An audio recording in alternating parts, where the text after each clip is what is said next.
میری بیوی 100 بچیوں کو قرآن پاک پڑھایا کرتی تھی، مگر جب اس کی وفات ہوئی تو روز اس کی قبر پھٹ جاتی اور اس کی قبر سے دعا نکلتا۔ میں روز اپنی بیوی کی نئی قبر بنوا کر آتا۔ لوگ پوچھتے کہ اس نے کون سا گناہ کیا تھا جس کی اسے سزا مل رہی ہے۔ میں نے اپنے سالے سے پوچھا تو میری سالی روتے ہوئے مجھے اپنے کمرے میں لے گئی اور کمرے کا دروازہ بند کر دیا۔ اس نے مجھے ایک ایسی چیز دکھائی کہ میرا کلیجہ پھٹ گیا، کیونکہ میری شادی کو 6 سال گزر گئے تھے اور میری بیوی نہایت خوبصورت اور نیک سیرت تھی۔ ان 6 سالوں کی رفاقت میں اس نے مجھے کبھی بھی کوئی شکایت کا موقع نہیں دیا تھا۔ میری بیوی حافظہ قرآن تھی اور شادی سے پہلے اس نے 100 بچیوں کو قرآن مجید حفظ کروایا تھا، جس کی وجہ سے مجھے ہر وقت یہی سوچ کر خوشی ہوتی تھی کہ میری بیوی کی صرف دنیا ہی نہیں بلکہ آخرت بھی آسان ہو گئی ہے اور وہ یقیناً میرے بچوں کی بھی اچھی تربیت کرے گی۔ ہم دونوں میاں بیوی کو بچوں کا بہت شوق تھا، مگر شادی کو اتنا وقت گزر جانے کے بعد بھی ہماری اولاد نہیں ہوئی تھی۔ اب میں مایوس ہونے لگا تھا اور ایسے موقع پر عموماً لڑکیاں سب سے پہلے ناامید اور دلبرداشتہ ہونے لگتی ہیں، مگر میری بیوی نے اپنے سے یہ ظاہر ہی نہیں کرتی تھی اور صبر سے وقت گزار رہی تھی۔ پریشانی کے اتنے سال بعد اللہ کو میری بیوی کا صبر پسند آ ہی گیا تھا اور ہمیں اولاد کی خوشخبری ملی۔ میں ان دنوں بہت خوش تھا اور اپنی بیوی کا بہت زیادہ خیال رکھ رہا تھا، کیونکہ ڈاکٹرز کا کہنا تھا کہ میری بیوی کو بہت احتیاط کی ضرورت ہے۔ میرا بس نہیں چلتا تھا کہ میں اپنی بیوی کو بستر سے نیچے اترنے ہی نہ دوں۔ ہماری بہت زیادہ احتیاط اور دعاؤں کے باعث اللہ تعالیٰ نے ہمیں صحت مند اور پیارا سا بچہ دیا تھا، مگر بچہ پیدا ہوتے ہی میری بیوی کی طبیعت ایک دم سے بگڑ گئی تھی۔ میں نے ایسا تو بالکل بھی نہ سوچا تھا کہ بچہ ہوتے ہی میں اپنی بیوی کو کھو دوں گا۔ اپنی بیوی کی طبیعت کا سن کر میں نے اللہ سے اس کی زندگی کی بہت دعائیں مانگی، مگر میری دعائیں رد ہو گئی اور میری بیوی اللہ کو پیاری ہو گئی۔ میں غم سے بے حال ہو رہا تھا۔ سب جاننے والے میرے لیے افسوس کا اظہار کر رہے تھے اور میں غم زدہ سا ایک کونے میں بیٹھا ہوا تھا۔ جب غسل وغیرہ دے کر ہم قبرستان پہنچے تو آسمان پر بالکل سیاہ بادل پھیلا ہوا تھا اور دن کے وقت بھی ایسا لگ رہا تھا جیسے رات ہو گئی ہو۔ یوں ہی میری بیوی کو دفن کیا گیا۔ نہایت تیز بارش شروع ہو گئی اور ایسی طوفانی ہوائیں چلنے لگی کہ سب حیران و پریشان ہو گئے۔ بیوی کو دفن کرنے کے بعد ہم سب اپنے اپنے گھروں کو پہنچے تھے۔ مجھے ایسا لگ رہا تھا جیسے موسم بھی میرے ساتھ میری بیوی کی موت کا غم منا رہا ہو۔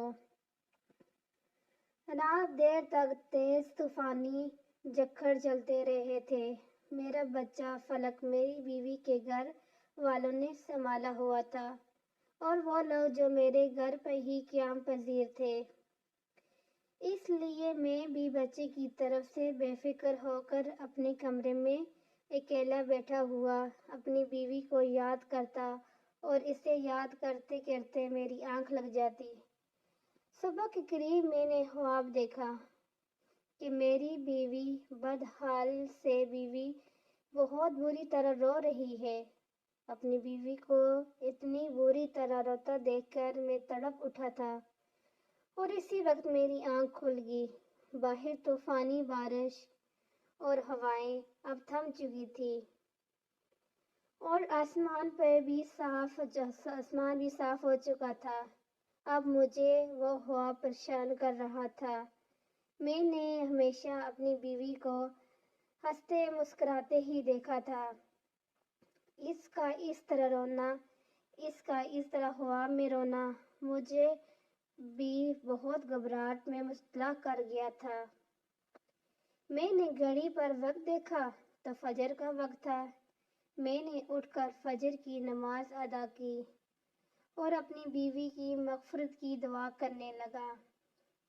ویسے تو مجھے پورا یقین تھا کہ میری بیوی جیسی نیک، نمازی اور حافظ قرآن عورت کو اللہ نے قبر کی تنگی سے بھی نجات دی ہوگی۔ میں نے دعا کے بعد اٹھ کر کمرے سے باہر جھانکا تو سب لوگ نماز پڑھنے میں مصروف تھے۔ میں نے اپنے بیٹے کا پوچھا تو میری بیوی کے بھائی نے مجھے بچہ لا کر دیا۔ وہ سکون سے سو رہا تھا۔ میں مطمئن ہو گیا اور کتنی دیر اپنے بیٹے کو سینے سے لگا کر بیٹھا رہا۔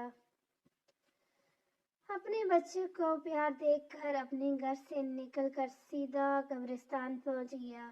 میں اپنی بیوی کے لیے قرآن پڑھنا چاہ رہا تھا اور کچھ رات والے طوفان کے بعد میں اس کی قبر کی حالت کا بھی اندازہ لگانا چاہ رہا تھا۔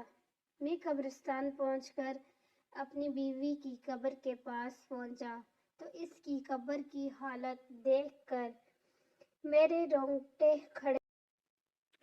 میرا دل خوف سے پھٹنے والا ہو رہا تھا کیونکہ جس عورت کو میں نیک اور جنتی سمجھ رہا تھا، اس کی قبر پر ایسا عذاب آیا ہوا تھا کہ مجھے جیسے مضبوط سمر اندر تک کام گیا تھا۔ میری بیوی کی قبر پھٹی پڑی تھی اور اس میں سے دھواں اٹھ رہا تھا۔ وہاں اتنی تپش تھی کہ میرا وہاں کھڑا ہونا مشکل ہو گیا تھا۔ کوئی مزدور بھی میری بیوی کی قبر بنانے کو تیار نہیں تھا۔ بڑی مشکل سے مجھے ایک مزدور ملا جس نے مجھ سے 4 گنا زیادہ پیسے لیے اور میری بیوی کی قبر پر مٹی ڈال دی۔ یہ سب اس مزدور نے دور سے کھڑے ہو کر کیا تھا۔ میں گھر پہنچا تو میری حالت خراب ہو رہی تھی۔ سب نے میری حالت کو بیوی سے جدائی کا سمجھ کر مجھے سہارا دیا اور تسلی دینے لگے، جبکہ میں حیران تھا کہ آخر میری بیوی پر اللہ کا عذاب کیوں آیا تھا۔ وہ تو ایک نیک عورت تھی۔ میری نظر میں تو میری بیوی کی ایسی کوئی غلطی نہیں گزری تھی۔ میں سوچ کر پاگل ہو رہا تھا کہ میری بیوی کی اصل حقیقت کیا ہے، اور جب مجھ پر اپنی مرحوم بیوی کی حقیقت کھلی تو میرا دل پھٹ گیا تھا۔ میرا نام محسن ہے۔ میں اپنے والدین کی اقلیتی اولاد تھا۔ ہمارے گھر میں کوئی 4 افراد رہتے تھے۔ میں، میرے ماں باپ اور ایک میری بیوہ پھوپھو تھی تو میری دوسری ماں جیسی تھی۔ میں جب کالج پڑھتا تھا تب میری والدہ کا انتقال ہو گیا اور ہم 3 لوگ باقی رہ گئے۔ ماں کو کھونے کا غم مجھ پر پھر بھی بہت بھاری ثابت ہوا تھا، مگر میری ماں بہت نیک عورت تھی۔ مجھے میرے ابا نے میری ماں کا غم بھلانے کے لیے بہت سہارا دیا اور ہر وقت میرے ساتھ لگے رہتے تھے۔ وہ دونوں کوشش کرتے تھے کہ مجھے اکیلا نہ ہونے دیں۔ میں ہمیشہ سے ہی ان کی توجہ کا واحد مرکز رہا تھا۔ پھر میں بھی کچھ عرصے بعد سنبھل گیا اور دوبارہ سے اپنی تعلیم کا سلسلہ شروع کر دیا۔ پڑھائی سے فارغ ہوا تو میرے ابا اور پھوپھو کو میری شادی کا شوق ستانے لگا۔ میں نے حامی بھری تو زور و شور سے میرے لیے لڑکی تلاش کی جانے لگی۔ تب میری پھوپھو کو اپنے محروم شوہر کے خاندان میں ایک لڑکی کا خیال آیا جس سے پھوپھو کا اب بھی ملنا جلنا رہتا تھا۔ انہوں نے ہمیں بتایا کہ وہ لڑکی کم عمری سے ہی بہت سنجیدہ اور نیک تھی۔ اس کے والدین نہیں تھے اور وہ 2 بہنیں تھیں اور دونوں سے چھوٹا ایک بھائی تھا۔ اس نے بہت بہادری سے حالات کا مقابلہ کیا اور اپنے دونوں بہن بھائیوں کو اکیلا پالا تھا۔ حالانکہ بہت بڑی نہیں تھی، وہ نمازی اور حافظ قرآن تھی۔ گھر میں بچیوں کو قرآن مجید پڑھاتی تھی اور اس کے دعا اور اس کے دیے ہوئے پرانے تعویذات بھی بہت حد تک کام کرتے تھے، جس کی وجہ سے وہ تھوڑا بہت کما کر اپنے گھر چلا رہی تھی۔ میں نے یہ سب سنا تو بہت خوش ہوا۔ میں نے اسے دیکھے بنا ہی اس کے لیے حامی بن دی اور پھپھو نے پہلے ہی فرصت سعید کے خاندان کی بڑوں سے مشورہ کر کے میرا رشتہ اس کے گھر سے طے کر دیا اور جلد شادی طے کر دی۔ میرا رشتہ طے ہوا تو میری بیوی نے یہی شرط رکھوائی کہ وہ بعد میں بھی اپنی بہن کی شادی ہونے تک اور اپنے بھائی کی تعلیم پورے ہونے تک ان دونوں کی مالی امداد کرتی رہے گی۔ مجھے اس بات سے کوئی اعتراض نہیں تھا، بلکہ میں نے سوچ لیا تھا کہ اگر مجھ سے بھی کوئی مدد ہو سکی تو کر دیا کروں گا۔ رشتہ طے ہونے کے بعد ہماری شادی کر دی گئی۔ میں نے اپنی بیوی کو دیکھا تو اس کا اسیر ہو گیا۔ وہ نہ صرف اچھی سیرت کی مالک تھی بلکہ بہت خوبصورت بھی تھی۔ اس کے ساتھ چند دن رہ کے ہی میں اس کی بہت قریب ہو گیا تھا۔ وہ ہمیشہ دوسروں کی مدد کرنے کو تیار رہتی تھی۔ پھر بیوی بہن پھپھیوں نے بتائے ہوئے باتوں کو جیسے ہی میں نے کبھی مجھے کوئی پریشانی نہیں ہونے دی تھی اور میں آرام اور سکون کا بھی خیال رکھتی تھی۔ ہمارے گھر میں خوشحالی اور سکون تھا، بس صرف اولاد کی کمی تھی۔ وہ مجھے محسوس تو بہت زیادہ ہوتی تھی، مگر اپنی بیوی کے صبر سے مجھے بہت سہارا ملا ہوا تھا۔ ہماری شادی کے تیسرے سال ہی میرے ابا وفات پا گئے تھے۔ اپنے ابا کی وفات اور اپنی بے اولادی نے مجھے کوئی زیادہ ہی بے سکون کر دیا تھا۔ میرے اندر صبر اور شکر ختم ہونے لگا تھا۔ میری بیوی تھی جو مجھے ہر وقت اللہ کی مہربانیاں اور نعمتیں یاد دلاتی تھی۔ وہ مجھے صبر کی تلقین کرتی رہتی تھی۔ میں حیران تھا کہ وہ ایک لڑکی ہو کر مجھے حوصلہ دیا کرتی تھی، حالانکہ ہمارے خاندان والوں نے ہمارا جینا مشکل کر رکھا تھا کہ ہماری اولاد کیوں نہیں ہو رہی، اور میری پھپھو تو کرتے اٹھتے بیٹھتے ٹھنڈی آہیں بھرنے لگتی تھی اور میری بیوی کو باتیں سنانے لگتی تھی، یوں جیسے یہ سب میری بیوی کے ہاتھ میں ہو۔ میں اپنی پھپھو کو سمجھا کر تھک چکا تھا، الٹا وہ ہم دونوں سے لڑنے لگتی تھی کہ ہمیں علاج کروانا چاہیے تاکہ ہماری اولاد ہو سکے۔ میں کس پریشانی میں وقت گزارتا تھا مجھے پتا تھا۔ اسی پریشانی میں وقت گزرتا چلا گیا۔ جب ہماری شادی کو 6 سال ہونے والے تھے تب ہمیں اولاد کے لیے خوشخبری مل گئی۔ ہم تینوں جیسے پھر سے جی اٹھے تھے۔ میں نے اور پھپھو نے میری بیوی کا خیال بھی بہت رکھا تھا اور بہت احتیاط تھی۔ میرا بیٹا ٹھیک ٹھاک اور صحت مند پیدا ہوا تھا، لیکن میری بیوی کی طبیعت بگڑ گئی تھی اور وہ موت کے منہ میں چلی گئی تھی۔ یہ سب بہت اچانک ہوا تھا۔ میں اس سب کے لیے بالکل بھی تیار نہیں تھا۔ میں نے اپنے بچے کی تربیت کے حوالے سے میں نے اور میری بیوی نے مستقبل کے بہت سے منصوبے بنائے ہوئے تھے، مگر موت کسی کے ارادوں اور مرنے کے متفق ہوتی ہے، جس کا وقت جب آتا ہے اللہ کے پاس لوٹ کر جانا پڑتا ہے۔ مگر اپنی بیوی کی قبر کی اب تک کی حالت اور اس پر آیا عذاب مجھے دھچکا پہنچا گیا تھا۔ ہر مشکل حال میں بھی میں نے اپنی بیوی کو صابر اور شاکر دیکھا تھا۔ مجھے ڈھونڈنے سے بھی کوئی حامی نظر نہیں آ رہی تھی۔ میں اتنا تو جانتا تھا کہ اللہ بے انصاف نہیں ہے، ایسا تو وہ ہی نہیں سکتا کہ میری بیوی کی حقیقی اعمال سے اللہ ناواقف ہو۔ مجھے حیرت اور صدمہ تھا کہ میں اتنا عرصہ اپنی بیوی کے ساتھ رہ کر بھی اسے جان نہیں پایا تھا۔ مجھے دکھ یہ بھی تھا کہ اگر میری بیوی کوئی گناہ کر بھی رہی تھی تو کاش مجھے پہلے پتہ چل جاتا تاکہ میں اس گناہ سے روک لیتا اور اس عذاب سے بچا لیتا۔ میں پچھتاوے میں مبتلا تھا۔ گھر میں ان دنوں کیا چل رہا تھا اور میرا بیٹا راتوں کے وقت کون سنبھال رہا تھا، مجھے کچھ خبر نہیں تھی۔ میں بس اپنی محروم بیوی کے لیے بے چین رہتا تھا اور اللہ سے اس کی مغفرت کی دعائیں کرتا رہتا تھا۔ ایک روز کو اچانک میرے پاس پھپھو آئی اور وہ سنجیدگی سے بولی کہ انہیں مجھ سے ضروری بات کرنی ہے۔ میری پھپھو نے مجھ سے جو بات کی وہ مجھے ایک دم غصے میں لا گئی۔ میری بیوی کو مرے ہوئے ابھی بمشکل 20-21 روز ہی ہوئے تھے کہ میری پھپھو میری دوسری شادی کرنا چاہ رہی تھی۔ میں پھپھو سے ناراض ہونے لگا کہ انہیں میری مرحوم بیوی کا احترام کرنا چاہیے اور کم سے کم اتنی جلدی مجھ سے شادی کی بات نہیں کرنی چاہیے تھی، جبکہ میں ابھی صدمے میں تھا۔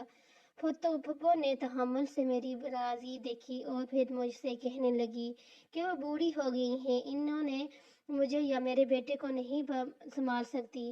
انہیں ابھی بھی میری بیوی کی موت کا دکھ تھا۔ جب میں نے پھپھو کی ان باتوں کا کوئی بھی اثر نہ ہی لیا تو پھپھو نے مجھ سے کہا کہ بیٹا ٹھیک ہے، تم اپنے بیٹا خود سنبھال لو یا پھر اپنے بیٹا اسی کو دے دو جو اس دن رات ماں کی طرح سنبھال رہی ہے۔ میں پھپھو کی بات پر حیران ہوا تھا کہ میرا بیٹا کون سنبھال رہا تھا۔ کیونکہ میرے اندازے کے مطابق تو میرے بیٹے کو پھپھو ہی سنبھال سکتی تھی، مگر جب میں نے یہی سوال کو پھپھو سے کیا تو انہوں نے جواب نے مجھے بالکل لاجواب کر دیا تھا۔ پھپھو نے بتایا کہ میرا بیٹا اتنے روز سے میری محروم بیوی کی چھوٹی بہن سنبھال رہی تھی۔ پھپھو چاہتی تھی کہ میں اپنی بیوی کی چھوٹی بہن سے نکاح کر لوں تاکہ میرے بیٹے کو ماں کا پیار ملتا رہے اور ہمارے گھر بھی سنبھل جائے۔ میں پھپھو کی بات ماننے کو تیار نہیں ہو رہا تھا۔ میں اپنی بیوی کی جگہ کسی کو دینے کے لیے ابھی تیار نہیں تھا، مگر پھپھو کا دن بدن مجھ پر دباؤ بڑھتا جا رہا تھا۔ وہ حاضر مجھے میرا بیٹا دکھاتی تھی جو نہلا دھلا کر بالکل صاف ستھرا ہوتا تھا۔ پھپھو کی ضد تھی کہ میں بیٹے کی خاطر اپنی بیوی کی بہن سے نکاح کروں اور اسے ہمیشہ کے لیے اپنے گھر میں رکھ لوں۔ میں نے اپنے کام پر جانا شروع کر دیا تھا۔ میں سارا دن گھر سے باہر رہتا اور واپس آ کر خاموشی سے پھپھو کی ضد سنتا رہتا تھا۔ ایک روز مجھے بتایا تھا کہ ایک روز فون کر کے پھپھو نے مجھے بتایا کہ میرا سالہ ملک سے باہر جا رہا ہے۔ میں چونک گیا۔ مجھے میری بیوی نے اپنی زندگی میں ہی بتا چکی تھی کہ اس کے بھائی کی تعلیم مکمل ہو چکی ہے اور وہ نوکری کے لیے ملک سے باہر جانا چاہتا ہے۔ میری بیوی کی کوشش میں تھی کہ اس کے بھائی کے باہر جانے سے پہلے اس کی بہن کی شادی ہو جائے تاکہ وہ بعد میں اکیلی نہ رہ جائے، مگر اسے کوئی مناسب رشتہ نہیں مل رہا تھا۔ اب اپنی بیوی کے بھائی کے باہر جانے کا سن کر مجھے اس کی بہن کا خیال آیا تھا۔ تب میں فکر مند ہو گیا۔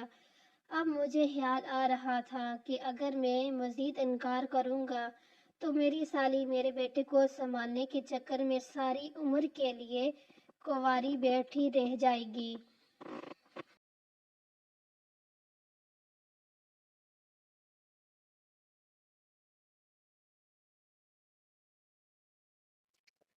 یا پھر اس کی شادی کر دی جائے گی اور میرے بیٹے کو سنبھالنے والا کوئی نہیں ہوگا، کیونکہ پھپھو تو واقعی بیمار اور کمزور ہو گئی تھی اور ان کی بینائی بھی کم ہوتی جا رہی تھی۔ میں سوچ کر پریشان ہونے لگا۔ تھک ہار کر میں نے اپنی پھپھو کی بات ماننے کا فیصلہ کر دیا اور ایک روز کام پر جانے سے پہلے پھپھو کو جواب دے دیا کہ وہ جیسا چاہتی ہیں کر لیں، مجھے کوئی اعتراض نہیں ہے۔ میرے جواب نے میری پھپھو کو خوشی سے نہال کر دیا تھا اور میرے جاتے ہی شاید انہوں نے پیچھے سے تمام تیاریاں شروع کر دی تھی۔ میں جیسے ہی کام سے شام کے وقت واپس آیا دیکھ کر حیران رہ گیا کہ پھپھو نے میرے نکاح کی ساری تیاری مکمل کر لی تھی۔ میں تو ویسے بھی اس بات کے لیے خود کو راضی کر چکا تھا۔ تب میں خاموشی سے نکاح خواہوں کے سامنے بیٹھ گیا اور اپنے بیٹے کی خاطر یہ نکاح کر لیا۔ نکاح کے بعد میں اداس تھا، اپنے کمرے میں بند ہو گیا تھا۔ مجھے پریشانی تھی کہ نہ جانے میری یہ دوسری بیوی اپنی بڑی بہن کی طرح سمجھدار اور خوش مزاج تھی یا نہیں، اور یہ بھی کہ نہ جانے وہ گھر کیسے سنبھالے گی۔ مجھے نہیں لگتا تھا جیسے میرا دل اپنی پہلی بیوی سے مطمئن تھا ویسے دوسری بیوی سے بھی کبھی مطمئن ہو پائے گا۔ اس نے کہا کیا بات ہے، میرے وہی معاملات تھے۔ میں صبح سویرے کام پر چلا جاتا، شام کے وقت گھر لوٹتے ہی اپنے کمرے میں بند ہو جاتا تھا۔ میری دوسری بیوی نے خاموشی سے میرا ہر کام سنبھال لیا تھا۔ میرا کمرہ بھی اب بالکل صاف ستھرا رہنے لگا تھا۔ نہ چاہتے ہوئے بھی میرا دماغ اس بات کو سوچنے لگا تھا، اور عجیب بات تو یہ تھی کہ میں نے آج تک اپنی دوسری بیوی کو دیکھا تک نہیں تھا۔ میں نہیں جانتا تھا وہ کیسی لڑکی ہے، کیونکہ میری پہلی شادی پر بھی اس نے مجھ سے پردہ کیا تھا، کیونکہ وہ میری بیوی دینی معاملات کی سمجھ رکھتی تھی، اس لیے اس نے اپنی بہن کا مجھ سے پردہ کروایا تھا، اور وہ پردہ آج اس لڑکی سے نکاح ہو جانے کے بعد بھی قائم تھا۔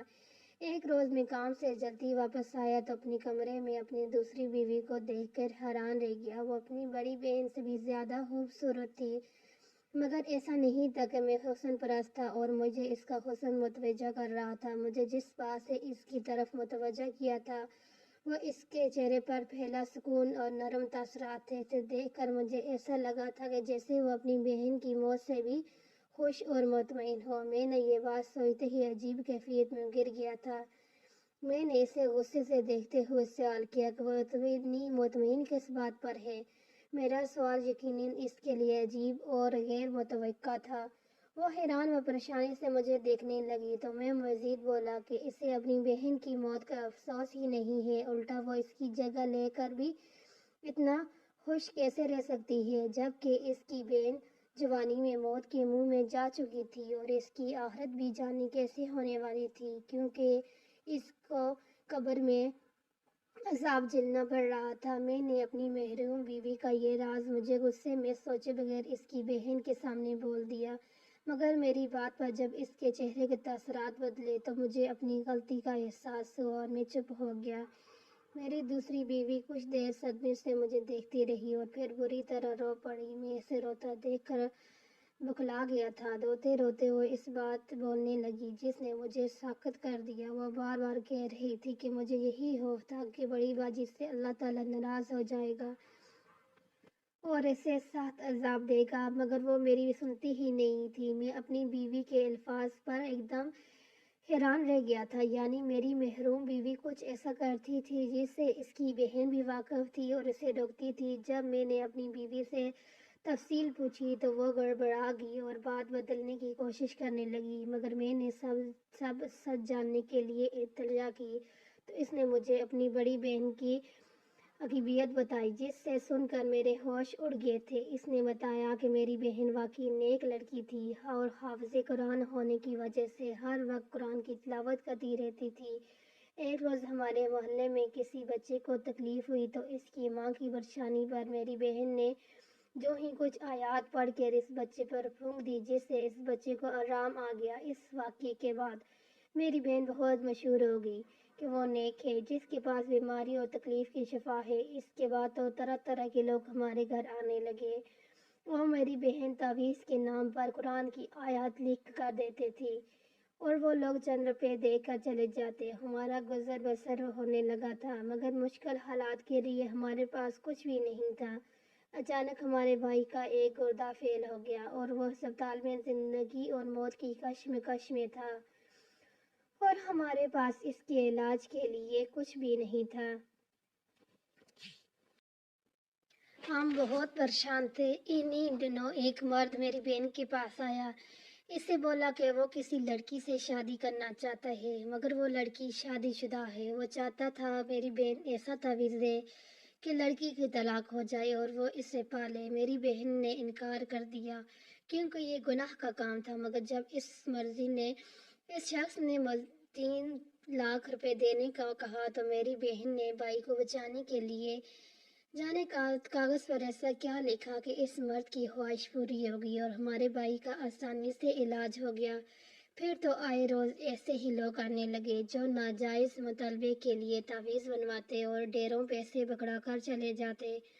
ایک روز میں نے چھپ کر اپنی بہن کو تعویذ بناتے دیکھا تو میرے سر پر آسمان گر گیا، کیونکہ میری بہن کاغذ پر قرآن پاک کی آیات الٹ کر لکھ دیتی تھی اور یہ کام کالا علم تھا۔ میں تو غصے سے پاگل ہونے لگی، بہن کو روکنے لگی، اسے سمجھانے لگی تو وہ توبہ کر لے۔ وہ بولی کہ اگر میں ایسا نہ کرتی تو ہمارا بھائی کب کا مر جاتا۔ میں اس بات پر غصہ ہو گئی تھی۔ میں بھی بہن کو کہا کہ اسے تو اچھا تھا ہمارا بھائی مر جاتا، مگر یہ حرام کام نہ کرتے۔ زندگی موت تو اللہ تعالیٰ کے ہاتھ میں ہے۔ اپنی بہن کو میں نے بہت سمجھاتی رہی، مگر اب وہ لالچ میں آ چکی تھی۔ وہ اتنا نیک تھی کہ روحانیت پا گئی تھی، مگر اس نے پیسوں کی لالچ میں سب کچھ گنوا دیا تھا۔ اس کی زندگی اچھی تھی، وہ نماز قرآن بھی کرتی تھی اور حادثے کے شادی ہو گئی، مگر اس نے وہ گناہ کبیرہ نہیں چھوڑا اور پیسے کماتی رہی۔ میں سب سن کر حیران تھا۔ میری بیوی بول رہی تھی کہ میں کہتی تھی کہ اللہ تعالیٰ ناراض ہو گیا تو توبہ کی مہلت بھی نہیں دے گا، توبہ کی مہلت دینے بغیر ہی موت دے گا اور وہ سخت عذاب دے گا، اور میرا یہ کہنا سچ ثابت ہو گیا۔ میں گمسم سا ہو گیا تھا۔ میں اپنی بیوی کو اتنا تو نیک سمجھتا رہا اور وہ صرف دنیاوی پیسے کی لالچ میں اتنا بڑا گناہ کرتی رہی تھی۔ وہ میرے سامنے بیٹھی میری دوسری بیوی اس جیسی حافظہ نہیں نہ ہونے کے باوجود اللہ کا خوف رکھتی تھی۔ اللہ تعالیٰ نے مجھے اب اصل میں نیک بیوی سے نوازا تھا۔ کالا علم کرنے والوں اور کروانے والوں دونوں کے لیے اللہ کے ہاں سخت عذاب ہے۔ کبھی بھی کسی اپنے کی شدید بیماری میں بھی اس گناہ کا مرتب نہیں ہونا چاہیے، کیونکہ ہو سکتا ہے اس بیماری کے بعد جب اسے موت آئے تو وہ اس کی نجات کا ذریعہ ہو۔